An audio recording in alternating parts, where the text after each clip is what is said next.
문재인 정부 때 이제 조기 대선 이후에 집값이 올라갔으니까 이번에도 또 대선 결과에 따라서 또 집값이 올라가거나 어떤 여러 가지 변화들, 세금 정책이라든지 변하지 않을까. 뭐 둘 중에 하나죠. 민주당이 될 수도 있고 국민의힘이 될 수도 있는데 국민의힘이 되면 뭐 큰 변화는 없겠으나 민주당이 되면 정권 교체가 되고 정책 방향 자체가 틀려진다라고 이야기를 하는데 교수님은 어떻게 생각하세요? 지켜보니까요. 네. 대통령이 바뀌고 집권당이 바뀌잖아요. 네. 그렇다고 국토부 직원이 바뀌는 건 아니거든요. 맞습니다. 그러니까 대통령이 바뀌면서 정부가 바뀌면은 처음에는 막 잡는다고 우리는 문재인 정부가 얼마나 집값을 서민을 위해서 잡을 거라고 생각을 했어요. 그렇습니다. 그리고 대책도 얼마나 내 지금 리스트 갖고 있는데 30번 이상의 대책을 내놨잖아요. 네. 결과는 뭐였어요? 못 잡았죠. 못 잡았죠. 네? 못 잡았죠. 네. 그거를 못 잡은 저는 근본적인 이유는 국토부 직원들이라고 생각해요. 국토부 직원들이 이 방송 보면 깜짝 놀라겠는데. 아니 국토부 직원들이 자기는 집값을 잡아야 된다고 말은 하면서도 실상을 이야기하지 않거나 속으로는 가격이 올라갔으면 좋겠다 하는 생각을 가지고 있는 거예요. 속으로? 아까 그렇잖아요. 바로 보셨어요.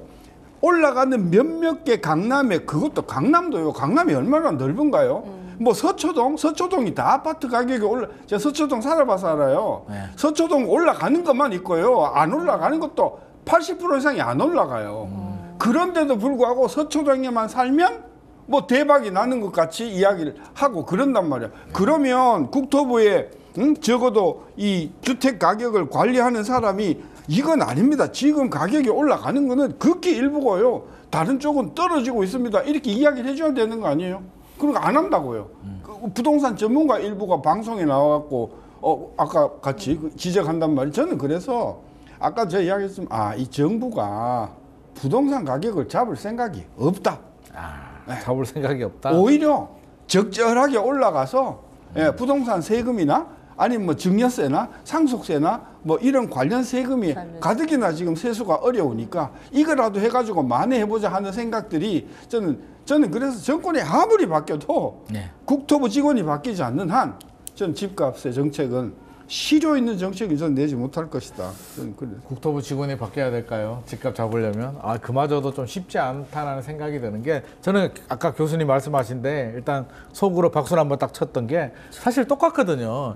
대통령이 바뀌고 장관이 바뀌는 거지 이게 사실 일하는 분들은 똑같습니다. 그래서 정책의 메커니즘을 보면 집값이 많이 올라가니까 규제를 하는 거고요. 집값이 많이 떨어지니까 규제를 푸는 거지 정권에 따라서 예를 들어서 뭐 진보 성향을 가진 정당이 집권하게 되면 규제를 하고 보수 성향을 가지면 푼다? 전혀 맞지가 않습니다. 그냥 집값이 올라가니까 규제를 하는 거고요. 내려가면 규제를 풉니다. 그래서 조기 대선 이후 결과도 박근혜 정부 때하고 자꾸 비교를 하는데 그때는 시장 자체가 상승장이었기 때문에 불확실성이 제거가 되면서 올라간 거고요. 지금은 사실 강남 빼고는 상승장이 아닙니다. 이 조정의 구간이기 때문에 혹시라도 조기 대선 이후에 전국적으로 집값이 다시 올라갈까를 기대한다면 그렇지 않다는 말씀 일단. 교수님 말씀이 너무 납득이 되고 논리적인데 한편으로 되게 씁쓸해요. 씁쓸해요? 네. 그렇죠. 씁쓸한데 일단은 뭐 국토부 직원이라고 집값을 막 올리고 싶진 않겠죠. 않는데 많이 떨어지게 되면 또 부양도 해야 되는 부분도 있기 때문에 안정적인 관리, 결국에는 인플레이션 정도.